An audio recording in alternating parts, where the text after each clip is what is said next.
Hello and good morning. Some people are trickling in from the waiting room right now, so we'll give just one moment while we get things started. Thank you so much for being here. My name is Elizabeth Donatelli. I'm the communications and brand marketing head here at Blue Star Families. Blue Star Families, as you know, is the largest organization in the country supporting military and veteran families. So I know some of you, so thank you for being here, and others I have not had the pleasure to meet. I've only been at the organization for a couple months, so this is a great introduction for me, and we're so glad to have you here with us today. So some of you know a lot about of us and others you do not, and this might be your first time. And if so, welcome. We do so many things here at Blue Star Families. It's everything from building community networks to incredible programming to advocacy to data. And data is what we are here to talk about today. And I promise you, it's more interesting than just the word data. It's actually the stories that come to life from this data. So, for your knowledge, I'm a former journalist myself, so I understand the importance of having data for your stories. So please know if you're ever writing anything that impacts military families and you're looking for data for your story, reach out to me, reach out to our team. We would love to help you. There's a ton of data that's going to come from this report that hopefully you'll see as a standalone story for today, but other facts and figures that you can use in your reporting throughout the year. So feel free to reach out to us at any time. Likewise, as we said, we support military and veteran families. So if you're looking for a family for your coverage for an upcoming story, same thing, reach out to us. We would love to help you put a human face to that story that you're trying to tell. Now, finally, why we're here today, this is for the release of the Quality of Life and the Future of Service Military Family Lifestyle Survey findings. So the run of show for today, we're going to have two sets of brief remarks.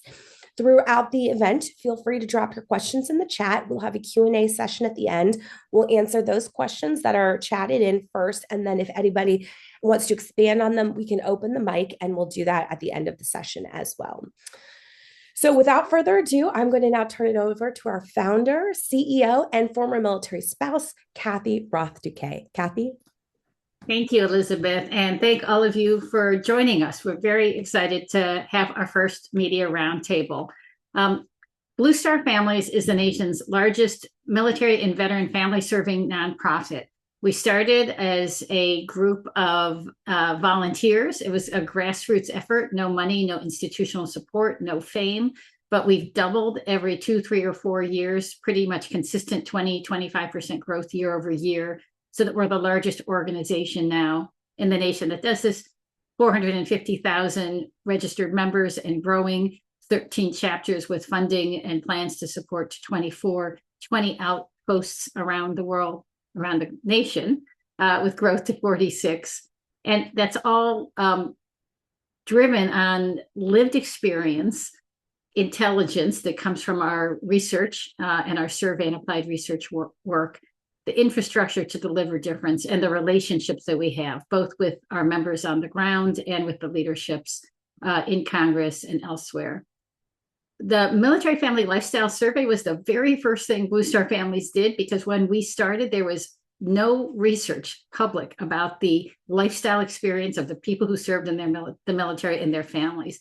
It's been so popular that many people have followed, but ours is the largest and the longest running. We've been doing it annually for nearly 2 decades, over 110,000 responses. So we have a wealth of data. We ask military families to tell us their experiences. We listen, we share our findings with others. We partner, we take action, and we ask again, and we develop learnings from that not only tell a story, but give us the insight for action. Our survey data makes impact in Congress, in the executive branch, in the State House, and among the actions of other nonprofits. Our survey data has had an effect on lengthening the amount of time that temporary lodging is covered during move periods. It led the HASC chairman to direct congressional reporting on caregivers and military families. It's given us progress towards restoring BAH to 100%, and we're working now on PCS, Pet Cost Reimbursement Program, which is in existence, but could be even better, because pets are very important to military families. One of our biggest wins last year alone in the 2025 NDAA, we supported the Quality of Life panel and informed that work that led to a 14.5% historic pay raise for junior enlisted expansion of childcare programs, increase in basic needs allotment and employment support for military spouses. So what is in this survey will move policy going forward. We see some trends continuing and getting worse in this survey, and you'll hear more from it from Lindsay shortly. But financial strains are consistent and in many ways growing, but we see a lot of good news about some interventions that make a difference and point us to the way forward. There's morale in engagements and engagements around healthy and balanced meals that can make an enormous difference. So my key takeaway to you before I turn it over is that military life is honorable and essential. It brings challenges for families. We have to uncover these challenges because they are a challenge to national security unless we fix them. The good news is that there are concrete steps that we can take that can make a difference. Thank you. Great. Thank you so much, Kathy. So in this invitation, as you noticed, there is a link to the reports themselves. They're embargoed until 11:30, but otherwise, as soon as this wraps up, you're free to go with the findings. We also want to give you a breakdown and context of the data, so hopefully you'll find that helpful in your reporting. So now I'm going to introduce our Chief Impact Officer, Lindsay Knight. Thank you so much, Elizabeth. Great to virtually meet all of you. As both Elizabeth and Kathy mentioned, I'm Dr. Lindsay Knight. I'm the Chief Impact Officer at Blue Star Families. Our research function is sort of our at the core of our DNA and at the center of our impact team. So I could not be more delighted to share with you our results. I'm going to quick set up a brief deck here. Let me do screen share. And as Elizabeth mentioned, we will be sending all of this over to you. So please, you'll be getting more information from us than I will be going through in this briefing. These are just the high-level results. Okay, MFLS 2025, here we go. As we already saw, this is our background from Blue Star Families. We have over 400,000 members. 200,000 of those are in our digital community, and we impact over 1.5 million military-connected and veteran-connected families a year. This is the background on the 2025 survey. This was our 16th year of fielding it. We have had over 113,000 respondents to date, and many of the trends that we track are really year over year. So if anyone on this call has questions about how has this changed since 2010, or is there a huge difference since pre-pandemic, for example, our research team can dig in and provide you that trend analysis. So please let us know those questions, and we'll get you the info. The topics that we included in this past year's survey were really focusing on housing, financial security, employment. You'll see that food security, belonging, and resources or resource access are really some of our biggest findings here. And it was fielded between May 14th and June 30th of this past year. And also just a shout out for next year's survey. The fielding starts in April. So if any of you are interested in that, please put it on your calendars. Just an overview on our survey sample. It was a little over 6,000 respondents. Here's the demographic breakdown. Again, you'll be getting this as follow-up material, so I'm not going to spend a ton of time going through it in our conversation today. Same with branch and rank. You'll be getting this, but it's a pretty good cross-section of folks.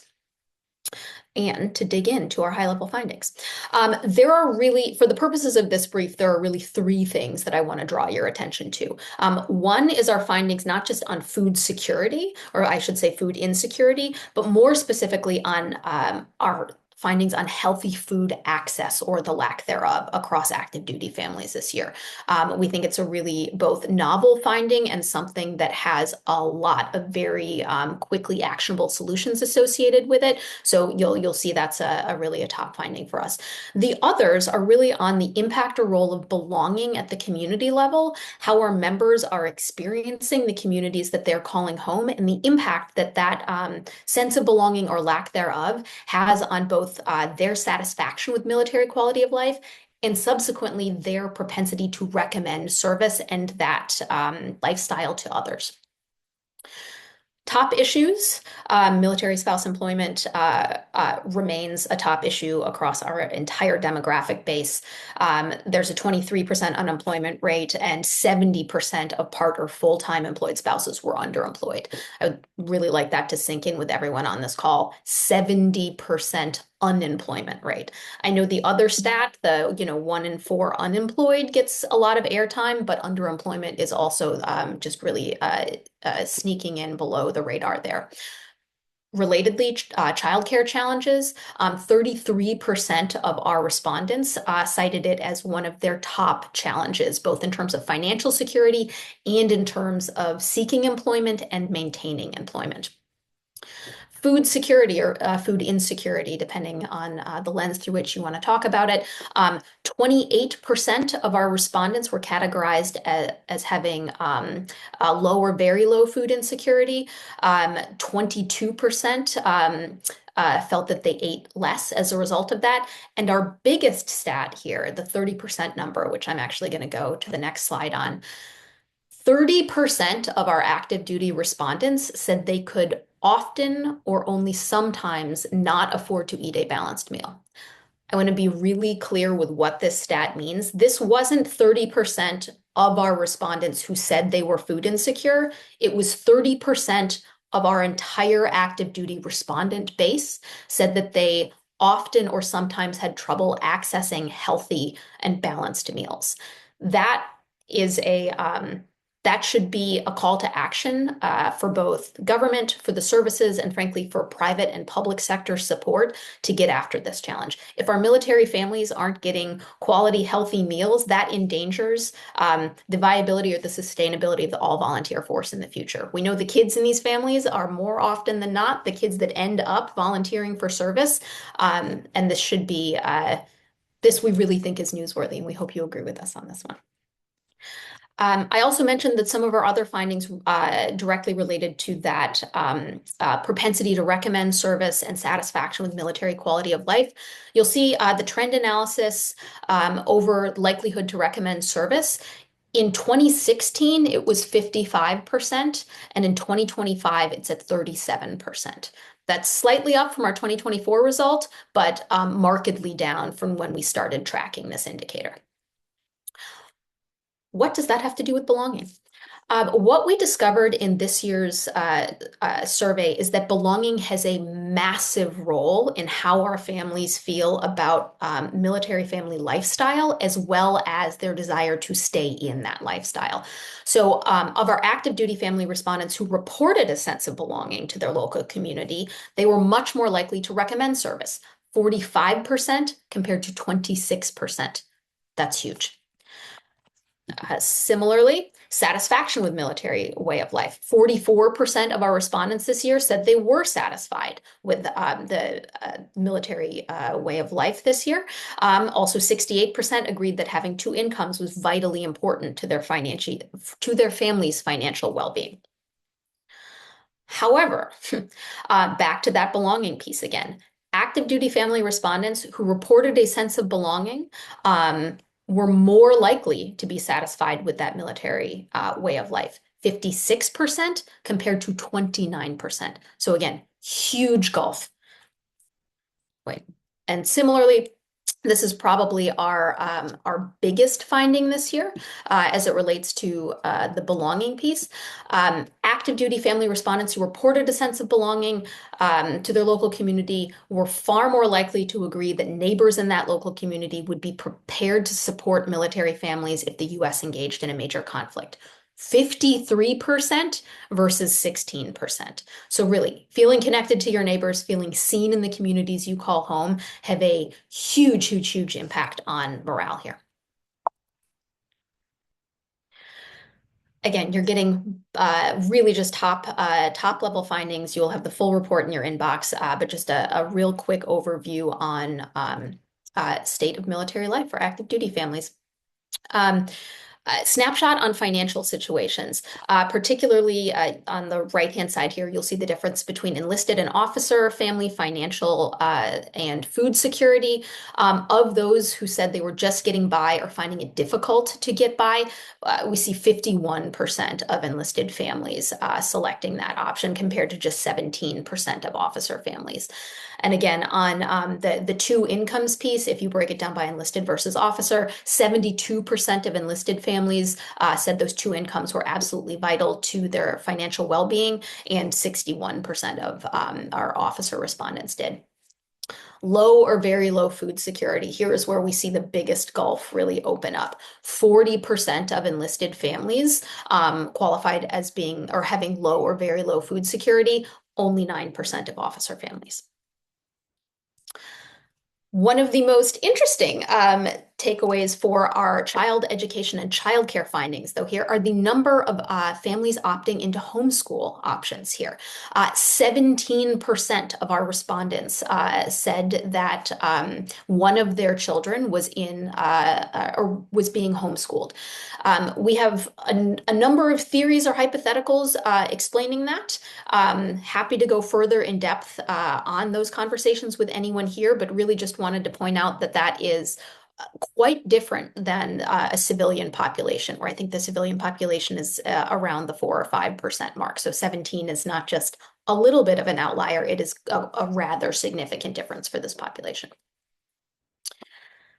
Kathy mentioned in her opening remarks, resources, calls to action. What can we do about this? There are also a lot of good resources that already exist. And what we discovered in our survey this year is that the awareness of those resources and the connection with actually using them is one of the biggest gaps that we can help to close this year. So pet transportation and reimbursement, for example, 24% of our population was not familiar with the resources that exist to them when they PCS. 70% of our participants had not used them in the past month, but of the 6% that had, 82% found them to be incredibly useful and helpful. And this really just shows this is an awareness problem, not necessarily a resourcing problem. So that everything on this list is solvable. We just need to let more families know that these resources exist to support them. And then when they do, as you can see from the basic needs allowance here, that's a huge, huge help to families in this population. 40% of our families were not familiar with BNA. 49% had not used it in the past month. 11% had, and those who did, 85% found it to be useful. So if we're talking about really easy solutions to some of those financial stability pieces, it's just letting families know what's out there and what can be used. Again, more of a deep dive on really that belonging and community support piece. A large part of Blue Star Family's mission is to really close the gap between military and everyday Americans, or military families and everyday Americans, to make communities stronger and to make sure that military families feel seen and valued and connected to the communities that they are living in.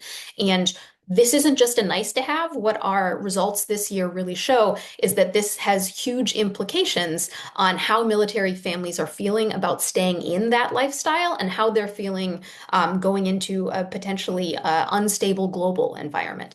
So again, 53% of our respondents who said they felt that sense of connection to their local community thought that their neighbors were there to support them. Of those who did not feel a sense of belonging, 16% felt the same way. So you can imagine how that has some potential concerning consequences if we don't get after a solution. Similarly, perceptions of service and public support differ by belonging. Of active duty family respondents who didn't feel a sense of belonging, we found that they were the least likely to recommend service or be satisfied with military life or anticipate support from the general public. And again, just on the graph on the side here, the numbers aren't just a little bit different from one another. There is just a huge gulf here. Particularly around public support or even confidence that military families would receive long-term support that they need. Those folks that felt that sense of connection and belonging thought, or 46 of them thought that that support structure existed, compared to 25% who did not. The other top line finding on this one, 45% of our participants who felt a sense of belonging would recommend that a young family member join the military. For those who didn't feel a sense of belonging, that number plummets to 26. This also has implications in terms of folks thinking of transitioning out of service. We asked what factors would keep them in longer or make the extension of that lifestyle more of a joy to continue serving. 36% said quality of life improvements, and it's a really, really hard to ignore stat. We also wanted to thank our sponsors. They're all on this slide. And again, all of this will be provided to you at the end of the briefing. And I think that is my cue to turn it over to the Q&A. Is that right, Elizabeth? That's right. Thank you so much, Lindsay. And if you have any questions, we can do it two ways. If you want to drop something in the chat, I don't see anything as of right now. Or if you would like to raise your hand and we can unmute you, we can do that now.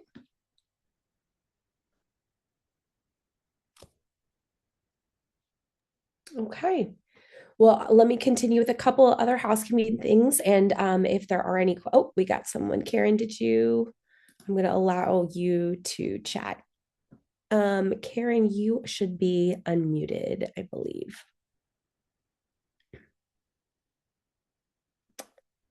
I think you need to click unmute as I allowed you to chat there to talk.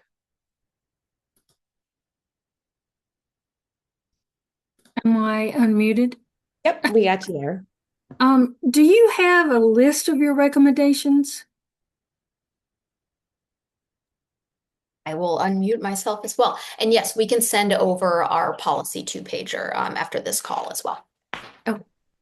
And one thing I want to mention is that we do see evidence that the quality of life panel's work made an impact. We see people's sense of the importance of how much they value the quality of life provisions increasing, and we see a greater satisfaction in military life that we attribute to the work of the quality of life panel. We think it's important to say that there's not only bad news in these things, there's also evidence that when policy change is enacted, it does have an impact on the force. Great, thank you, Kathy. Leo, I am going to give you access to speak. I think you should be able to chat now. No, I appreciate it. And that actually, Kathy's comments just went right to my question. There was that quality of life panel I wanted to see is, I mean, are these results telling you that it didn't go far enough, or is it that this is a multi-year solution? I mean, it seems when you have 51%, are you still getting me? Yes, we are. Okay, sorry. I'm down I'm down in the house basement. It feels like maybe it fell short, or is this just it's going to take years to really get the quality of life up to where it needs to be? Well, I think it's a couple things. It's had an effect, so that's been good. And there are places to improve. But I think one of the big messages here is that a lot of these solutions actually don't rest with Congress, but they rest with the state houses and the community organizations. That communities have a role in creating a safe and secure military by creating welcoming in the communities where people live. A lot of these solutions can only happen locally, and so require that kind of intervention. Great, thank you. The other thing that I would add to that is, one, I popped in our policy recommendations two-pager in the chat to anyone who is interested. And just to sort of tie together another response to the first two questions, there are formal policy recommendations, either at the federal or the state level. And then there's also the community level piece. We really think that community level organizations, libraries, museums, other MSOs and VSOs, civilian and local organizations play such a key role in this. And it's not necessarily the same prescriptive policy recommendation, but really more an invitation or call to action for local community groups to come together on this. So happy to go into further depth on that, or other solutions like Welcome Week that Blue Star Families hosts every year as a good local community level solution for belonging. February 24th, we're going to be unveiling our toolkit for states, how states can better support military families with the National Governors Association, their winter meeting. So we'll have another release then about state level policies that we recommend, and states will be able to follow a toolkit to enact. And we'll be sure to share that information. You all are now captured on our media list, so we will definitely pass more along on that. Any other questions from anyone in the waiting, or excuse me, our participants? There's one from Jason in the Q&A. I'm not sure if anyone else can see it, so I'll read it aloud. Any immediate thoughts on the impact of frequent government shutdowns on military families already facing quality of life challenges? Kathy, do you want to take that one? Yes, there's we have a lot of evidence about how distressing it is for military families.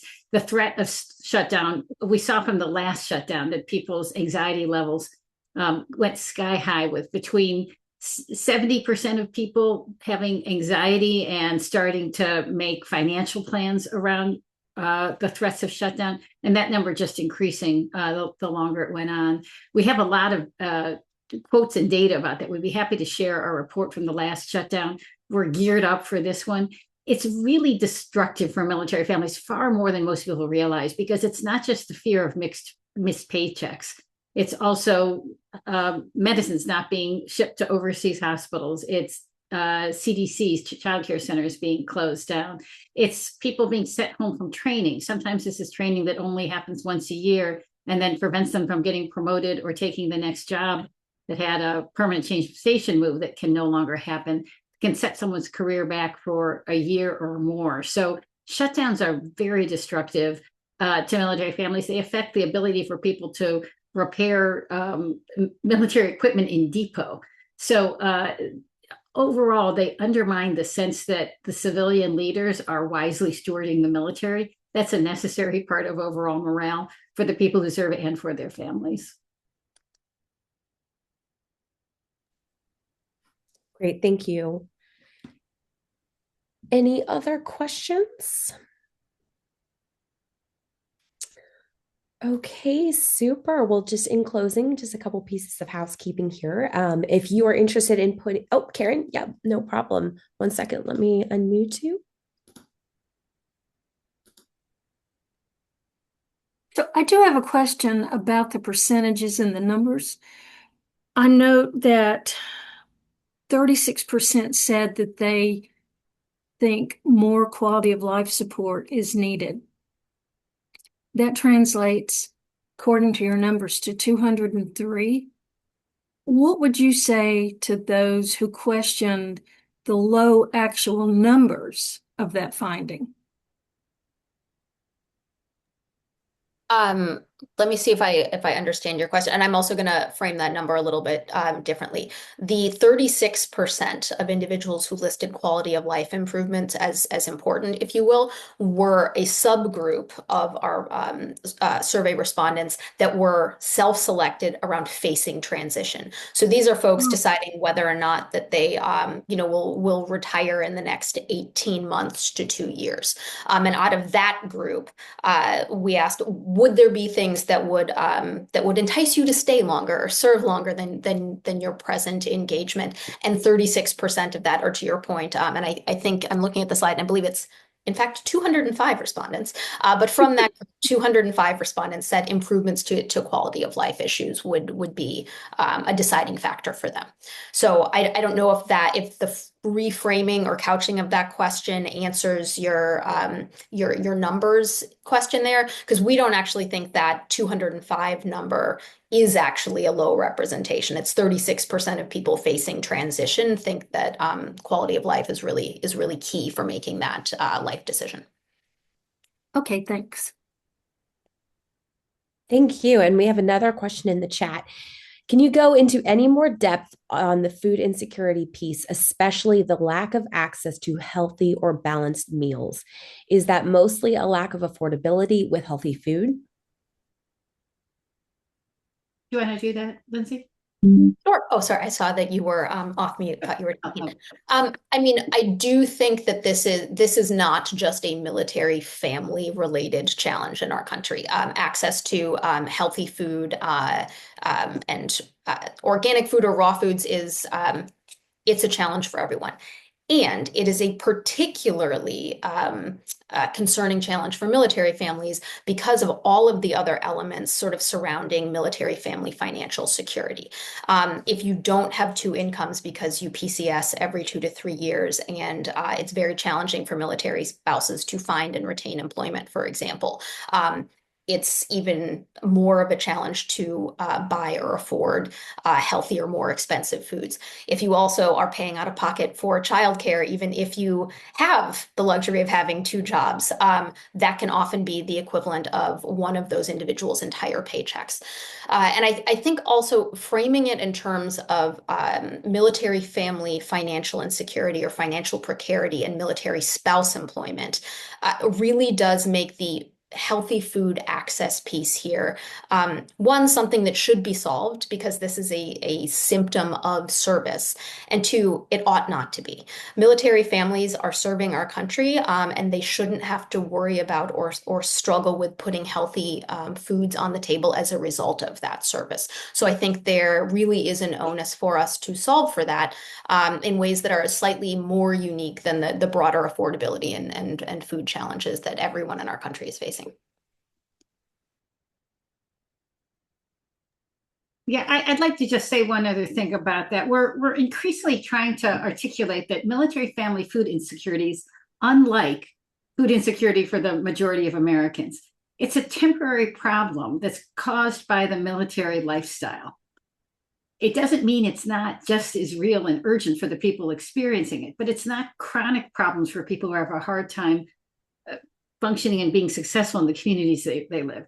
These are resourced people who are separated from their networks, put in a situation where they're without family and friends and down to one income, often in a higher cost of living area than they intended to be. And the experience they're having is real, but the solutions that are appropriate for their populations aren't really the solutions that are appropriate for us. There are appropriate solutions. We're working hard to tell them. We have some good examples, most notably with our food boutique, Essential Pantry in Staten Island. But I think that's the important thing to recognize. It's not going to be a one size fits all related to what it looks like elsewhere. Yeah, that's good perspective. Thanks. Thank you both for sharing that. And we do have a few more minutes if anybody else has any other questions. There's one question from Jason that's open in the Q&A. Excellent. Thank you. For some reason, that's not loading for me. Here we go. Jason, any suggestions on how everyday Americans can boost both their awareness and support of military families who are in their neighborhoods, communities, and congregations? So, Jason, we need to send you a free Starbucks for asking the great question. Blue Star Families has a Do Your Part initiative to help everyday Americans do just that. There are ways that everyone can take part. And that's available on our website. It's everything from being part of welcoming programs in schools and libraries to help identify military families to specifically including this population. When you talk about people that you're inviting in, most people don't realize that there are military connected people in virtually every zip code, and that our National Guard and reservists are 40% of our deployed forces. So it may not need a nearby installation for you to have these folks there. But we do encourage people to take this mantle on because it's not only makes a difference, but it's super gratifying as well.